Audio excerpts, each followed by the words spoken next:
Aksi berbahaya kembali terekam di kawasan Gunung Agung. Sebuah video yang beredar di media sosial memperlihatkan seorang pria nekat menuruni tebing curam menuju kawah gunung tertinggi di Bali.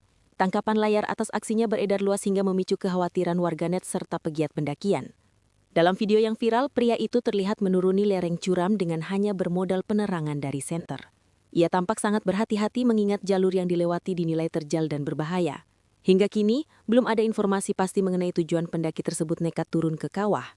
Ketua Pemandu Gunung Agung Jalur Pasar Agung, Wayan Widiasa, saat dikonfirmasi pada Kamis 9 Oktober tahun 2025, membenarkan adanya insiden tersebut. Berdasarkan informasi yang diterimanya, pria dalam video tersebut diduga adalah salah satu pemandu lokal dari Jalur Puro Pasar Agung yang saat itu sedang mendampingi wisatawan melakukan pendakian. Widiasa menjelaskan bahwa dari video itu, pria tersebut sepertinya belum sampai ke dasar kawah, mungkin baru turun sekitar 10 meter dari puncak. Namun karena sudut pengambilan video, terlihat seolah-olah sudah sangat dalam.